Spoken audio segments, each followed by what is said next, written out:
हरे कृष्णा।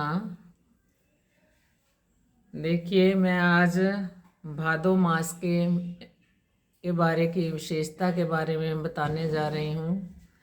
हमारे सनातन धर्म में भादो मास का विशेष महत्व है, क्योंकि इसी महीने में ही हमारे ठाकुर जी का प्रगट उत्सव होता है और इसी महीने में हमारी राधा रानी का भी प्रगट उत्सव होता है और इसी महीने में हमारे गणपति जी भी विराजमान होते हैं और इसी महीने में ही हमारे वामन भगवान वामन रूप के में प्रगट हुए थे। इसलिए इस भादो मास का विशेष महत्व है। तो मैं आपको भादो मास के शुक्ल पक्ष की एकादशी का नाम, विधि क्या है। इस एकादशी का नाम प्रवर्तनी एकादशी है, जिसके बारे में धर्मराज युधिष्ठिर बोले कि हे भगवान, भादों की शुक्ल पक्ष की एकादशी का नाम तथा विधि क्या है। उस एकादशी के व्रत को करने से कौन सा फल मिलता है तथा उसका उपदेश कौन सा है, सो सब कहिए। श्री कृष्ण भगवान बोले कि हे राजश्रेष्ठ, अब मैं अनेक पाप नष्ट करने वाली तथा अंत में स्वर्ग देने वाली भादों की शुक्ल पक्ष की वामन नाम की एकादशी की कथा कहता हूँ। इस एकादशी को जयंती एकादशी भी कहते हैं। इस एकादशी की कथा के सुनने मात्र से ही समस्त पापों का नाश हो जाता है। इस एकादशी के व्रत का फल वाजपेयी यज्ञ के फल से भी अधिक है। इस जयंती एकादशी की कथा में नीच पापियों का उद्धार हो जाता है। यदि कोई धर्मपरायण मनुष्य एकादशी के दिन मेरी पूजा करता है तो मैं उसे संसार की पूजा का फल देता हूँ। जो मनुष्य मेरी पूजा करता है उसे मेरे लोक की प्राप्ति होती है, इसमें किंचित मात्र भी संदेह नहीं। जो मनुष्य इस एकादशी के दिन श्री वामन भगवान की पूजा करता है वह तीनों देवता अर्थात ब्रह्मा विष्णु महेश की पूजा करता है।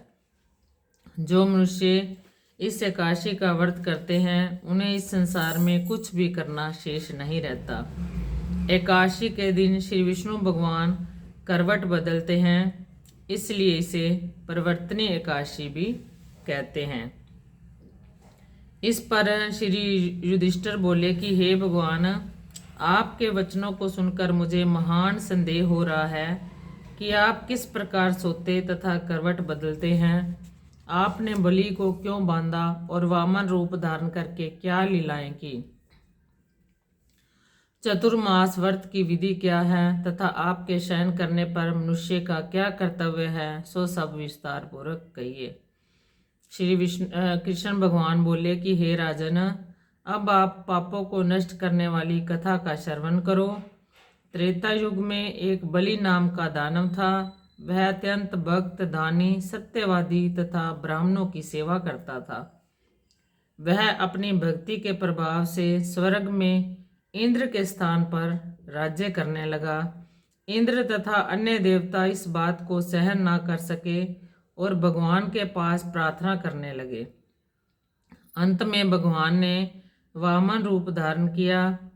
मैंने अत्यंत तेजस्वी ब्राह्मण बालक के रूप में राजा बलि को जीता।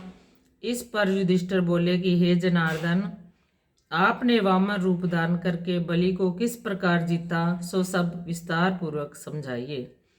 श्री कृष्ण भगवान बोले कि हे राजन, मैंने वामन का रूप धारण करके राजा बलि से याचना की कि हे राजन, तुम 3 पैर भूमि दे दो, इससे तुम्हारे लिए 3 लोक दान का फल प्राप्त होगा। राजा बलि ने इस छोटी सी याचना को स्वीकार किया।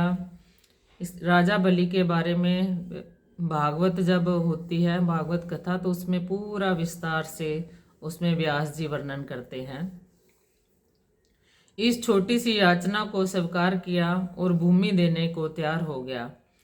तब मैंने अपने आकार को बढ़ाया और भूलोक में पैर, भूलोक में जंगा, स्वर्गलोक में कमर, महलोक में पेट, जनलोक में हृदय, तपलोक में कंठ और सत्यलोक में मुख रखकर अपने सिर को ऊंचा उठा लिया। उस समय सूर्य, इंद्र, नक्षत्र, इंद्र तथा अन्य देवता आदि शस्त्रानुसार मेरी स्तुति करने लगे। उस समय राजा बलि को पकड़ा और पूछा कि हे राजन, अब मैं तीसरा पैर कहाँ रखूं? इतना सुनकर राजा बलि ने अपना सिर नीचे कर लिया। उस पर मैंने अपना तीसरा पैर रख दिया और वह भक्त दानव पाताल को चला गया। जब मैंने उसे अत्यंत विनीत पाया तो मैंने उससे कहा कि हे बलि, मैं सदैव तुम्हारे पास ही रहूंगा। भादों के शुक्ल पक्ष की एकादशी को प्रवर्तनी नामक एकादशी के दिन मेरी एक प्रतिमा राजा बलि के पास रहती है और एक क्षीर सागर में शेष नाग पर शयन करती है। इस एकादशी को विष्णु भगवान सोते हुए करवट बदलते हैं। इस दिन त्रिलोकी के नाथ श्री विष्णु भगवान की पूजा की जाती है। इसमें चावल और दही सहित रूपा का दान दिया जाता है। इस दिन रात्रि को जागरण करना चाहिए। इस प्रकार व्रत करने से मनुष्य समस्त पापों से मुक्त होकर स्वर्ग लोक को जाता है। जो इन पापों को नष्ट करने वाली कथा को सुनते हैं उन्हें अश्वमेघ यज्ञ का फल मिलता है। कल वामन द्वादशी भी है, जो बहुत ही उत्तम द्वादशी है। इस दिन भगवान वामन जी का अवतार हुआ था। तो इस तरह हमारा जो भादो मास है बहुत ही उत्तम मास है। इसमें कई तरह के अवतार भगवान ने लिए, तो इसलिए इसको बहुत ही धूमधाम से हमें वामन द्वादशी को भी मनाना चाहिए। बोल एकादशी महात्म की जय। कर्पूर घोरम करुणावतारम संसार सागरम भुजगेंद्रहारम सदा वसंतम हृदयारविंदे भवं भवानी सहितं नमामि।